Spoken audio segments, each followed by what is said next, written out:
행복이 먼저다. 구독 버튼 잊지 마세요. 안녕하십니까. 행복이 먼저다. 오늘 구독자 사연으로 같이 의견을 나눌 제목은 누가 희생하라고 강요한 사람은 없어 라는 제목으로 몇 말씀 드리도록 하겠습니다. 제목이 좀 이상하죠. 누가 희생하라고 강요한 사람은 없어 라는 말. 참 이 제목은 좀 이상하게 들리실 수도 있지만 너무나도 슬픈 사연이 있습니다. 이분에 대해서 뭐 구체적으로 제가 말씀드릴 수는 없지만 참 안타까운 사연이 아닐 수가 없습니다. 자, 우리가 보통 부모가 자식에게 혹은 형제가 다른 형제에게 자매가 다른 자매에게 희생을 할 때가 있습니다. 부모는 자식을 위해서 희생하는 것은 어떻게 보면 당연한 일일 수도 있죠. 근데 형제, 자매 이런 상태에서 그 형제, 다른 형제를 위해서 희생하는 경우가 있고 자매에도 다른 자매들을 위해서 한 자매가 한 언니가 희생하는 경우도 왕왕 있습니다. 자, 이렇게 부모가 자식을 위해서 엄청나게 희생했을 때 그 자식이 나중에 잘 되었을 때 내가 이렇게 잘된 것은 부모님의 끝없는 희생 덕분이고 그거에 대해서 너무나도 감사하게 생각한다. 혹은 큰 형이 둘째, 셋째 다른 형제들을 위해서 엄청난 희생을 했는 것을 그 동생들이 감사하게 생각하고 그 동생들이 그 감사함으로 열심히 살아서 잘 됐을 때 이렇게 잘 된 뒤에는 잘 될 수 있었던 그 힘의 원천은 바로 큰 형의 엄청난 희생과 도움 없이는 불가능했었다. 모든 감사를 큰 형에게 드리고 싶다.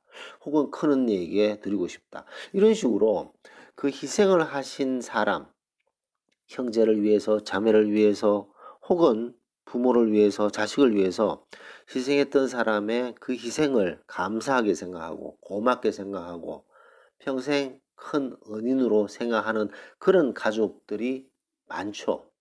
대부분 그런 가족들이 많습니다. 안타깝게도 그렇지 못한 가정이 의외로 많습니다.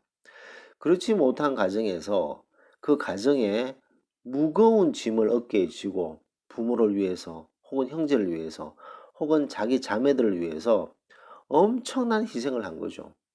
돈이 필요하다면 돈을 빌려주고 무엇이 필요하다면 서포팅을 다 하고 엄청난 희생을 통해서 자신의 희생을 통해서 부모, 자식 혹은 형제, 자매들의 뒷바라지를 끊임없이 해왔어요. 본인은 먹을 것도 잘 못 먹고 입을 것도 잘 못 입고 그 자매, 형제, 부모, 자식을 위해서 엄청나게 서포트를 했습니다. 자, 이렇게 희생을 하고 난 뒤에 그 희생을 통해서 도움을 받았던 형제나 자매나 부모나 자식이나 이 사람들이 이 분의 희생을 감사하게 생각해야 되는데 아니 내가 이렇게 희생해서 너희들을 돌봤는데 어떻게 너희들이 이럴 수 있냐라고 얘기했을 때 그때 비수와 같은 말이 있어요. 그게 바로 이겁니다. 누가 희생하라고 강요한 사람 없어 라는 거죠. 네가 좋아서 한 거 아니야? 이런 식. 네가 좋아서 했지 내가 뭐 강요했냐? 네가 좋아서 한 거잖아. 누가 네 보고 희생하라고 한 사람이 있어? 강요한 사람 아무도 없어. 네가 좋아서 한 거잖아.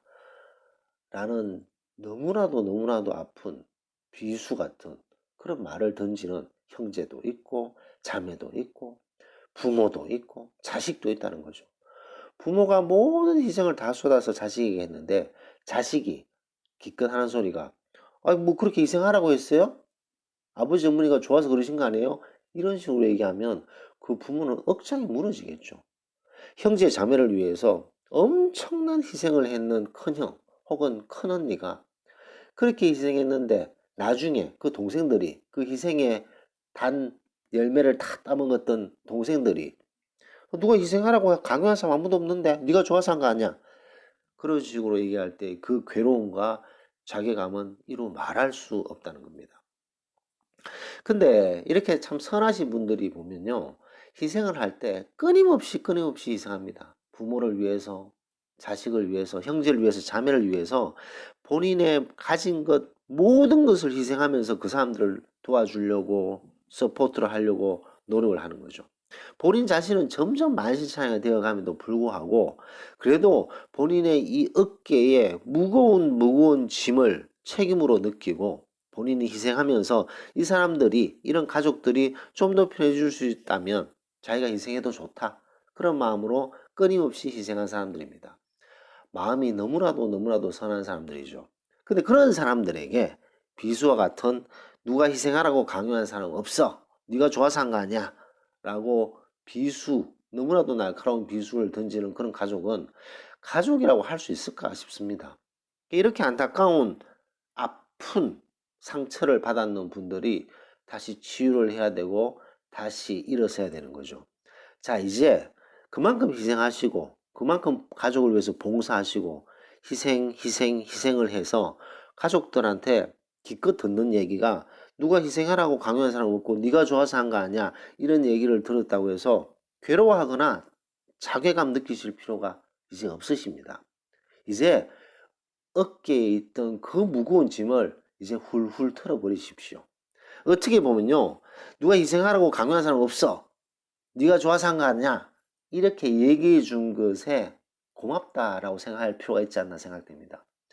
끊임없이 정말 인생의 그 마지막 귀향길까지 끊임없이 협혈기처럼 쭉쭉 도움을 받는 그런 것보다는 이쯤에서 누가 희생하라고 강요한 사람 없어.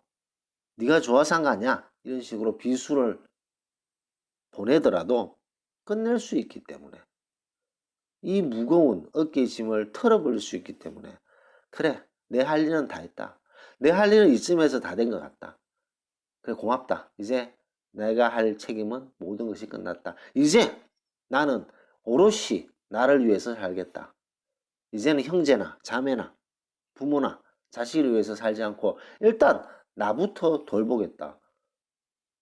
그런 마음을 가질 수 있게 해줘서 고맙다. 라고 생각해 보시는 건 어떨까 싶습니다. 왜냐하면 누가 희생하라고 강요한 사람 없어 라고 하면 그 괴로움, 자괴감을 계속 생각하면요 끝이 없습니다. 몇 년 전에 도와줬던 거, 몇십 년 전에 도와줬던 거, 내가 아주 어려움에도 불구하고 도와줬던 그런 것들이 기억나면서 내가 이러려고 내가 이렇게 고생했나 자괴감이 엄청나게 들게 되는 거죠. 괴로움이 생기게 됩니다.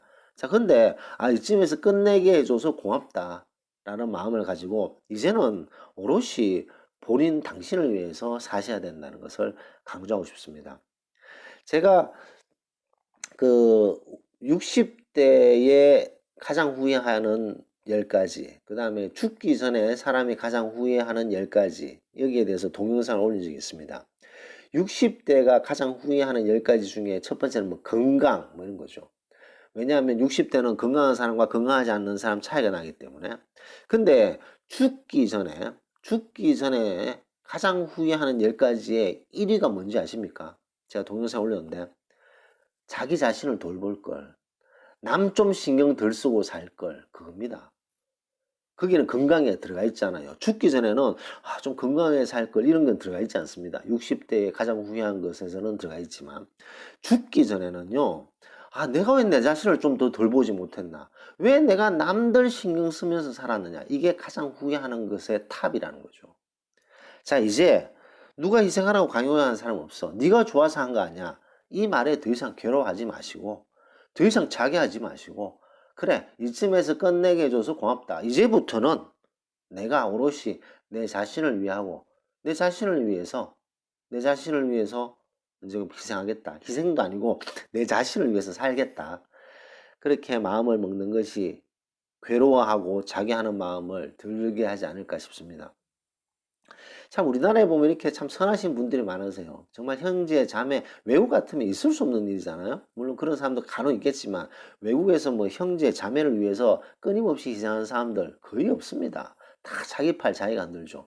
근데 우리나라 같은 경우에는 워낙 선한 민족이다 보니까 형제가 원하면, 자매가 원하면 끊임없이 정말 마르고 닳도록 그 인생을 완전히 끝자락까지 희생하시는 분들이 많거든요. 근데 이렇게 누가 희생하라고 강요한 사람 없어 라고 끝내주는 것에서 고맙게 생각하고 지금부터 본인 당신을 위해 있어서 좋은 거, 맛있는 거, 즐거운 것만 생각하시고 본인을 위해서 사시는 것이 이제 중요하다라는 것을 강조하면서 녹음을 마치도록 하겠습니다. 감사합니다.